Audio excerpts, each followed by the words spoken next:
I'm Kyle, and I work with some of the most impressive leaders and teams delivering services for the world's largest mining and energy companies. Real leadership happens in these tough conditions and high-risk environments, and here are the stories from leaders on the front line. I'm here on Rig 25 with our rig manager, Josh. So Rig 25 has just come back after a bit of a break, and so great to have Josh here, and good opportunity to learn about rig startups and a number of other things. But we'll just start with you, Josh, and kind of what your background is. How'd you get into the industry, and what's the story? So I was a mechanic before I came here, and my missus works in the office, so she got me a job as a lease hand, and 10 years later, here I am. Here you are. Geez, you have a lot to thank Kate for, that's for sure. We'll put that in there just for her. No, that's good. And I mean, just like, I think, we've had a lot of success over the years with people coming from trades backgrounds into the business. How do you feel like, did that help you or give you something more? Definitely a huge advantage on a 20 series rig to be mechanically minded. It's helped me out a great deal. Good one. So, as I mentioned before, kind of new rig, well, I shouldn't say new rig coming back in, new startup. Talk to me about kind of how you approach that, what you've learned along the way.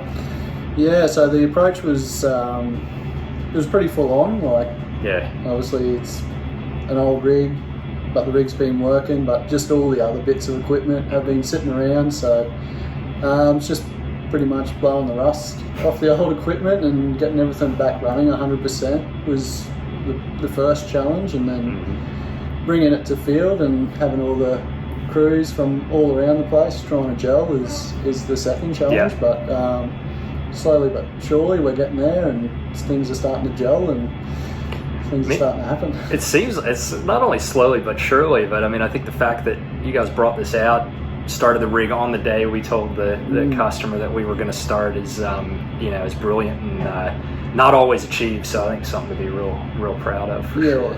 Definitely a big achievement.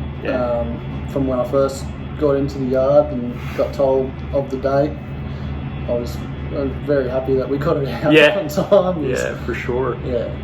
And so tell me about your management leadership style. What are the things that, with your team are just the non-negotiables, or the things that you just have the expectation that your team delivers or individuals deliver for you? First and foremost, we're here to do a job, so I expect we conduct ourselves in a professional manner.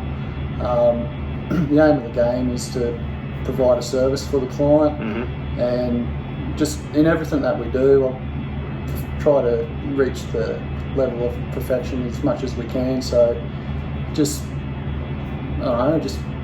making sure we do the best that we can, and we're teaching people along the way, really taking the lease hands and the lower hands under your wing and seeing them develop and grow as a rig hand into eventually a rig manager. It's a pretty good feeling, seeing them go all the way up to driller, and then eventually that one day they're going to be a rig manager through the things that you've taught them and directed them along the way is the main reason why I do it. So that's brilliant.